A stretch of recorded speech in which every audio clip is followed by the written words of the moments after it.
স্থানীয় প্রশাসনের সাবেক এমপির প্রভাব খাটিয়ে দুর্নীতির মহোৎসবে মেতেছেন হবিগঞ্জের আলেয়া জাহির কলেজের অধ্যক্ষ পার্থ প্রতিম দাস।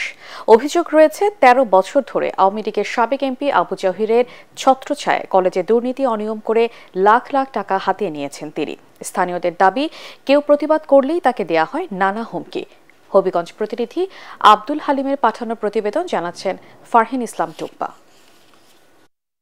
২০১১ সালে নামমাত্র মূল্যে জায়গা কিনে জেলা আওয়ামী লীগের সভাপতি ও সাবেক সংসদ সদস্য আবু জাহির তার স্ত্রীর নামে প্রতিষ্ঠা করেন হবিগঞ্জের আলেয়া জাহির কলেজ।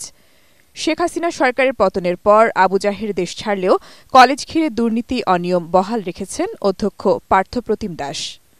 তবে অন্তর্বর্তী সরকার দায়িত্ব নেওয়ার পর মুখ খুলতে শুরু করেছেন ভুক্তভোগীরা।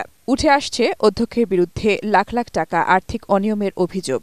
আমাদের কলেজের মধ্যে আমি শুনেছি আমাদের ২৪ ব্যাচের এইচএসসি ২৪ ব্যাচের অনেক আপু এবং ভাইয়ারা বলছে যে এই কলেজের মধ্যে একটা বিষয়ে যদি ফেল করা হয় বা কোনো কারণে একটা বিষয় এক্সাম না দেওয়া হয় তাদের কাছ থেকে ১,০০০ করে টাকা রাখা হয়েছে। শিক্ষার্থী ও স্থানীয়দের অভিযোগ, কলেজের নামে বরাদ্দকৃত সরকারি বিভিন্ন প্রকল্প ও আলেয়া জাহির ফাউন্ডেশনের নামে বরাদ্দ করা প্রকল্পের টাকা হাতিয়ে নিয়েছেন অধ্যক্ষ। পরীক্ষায় অকৃতকার্য ৮৫ জন শিক্ষার্থীর কাছ থেকে জরিমানা বাবদ আদায় করেছেন জনপ্রতি ৩ থেকে ৪ হাজার টাকা। এবছর ৯৭ জন এইচএসসি পরীক্ষার্থীর কাছ থেকে কোচিং ফি বাবদ নিয়েছেন লক্ষাধিক টাকা।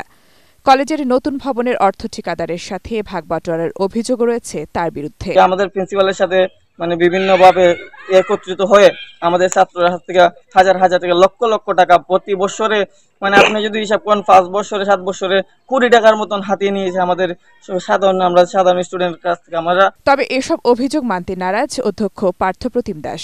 আমরা তো এদেরকে পরীক্ষা দিয়ে যদি এই ইচ্ছুক না, কিন্তু এলাকার চাপ, এলাকাবাসীর চাপ, ছাত্রছাত্রীদের চাপ এবং সকল মহলের চাপের প্রেক্ষিতে আমরা গভর্নিং বডি সহ এই সিদ্ধান্তে আমরা উপনীত হয়েছি যে ঠিক আছে, জরিমানা দিয়ে তারা পরীক্ষাতে বসুক, পাশ করলে জরিমানার টাকা তারা ফেরত নেবে।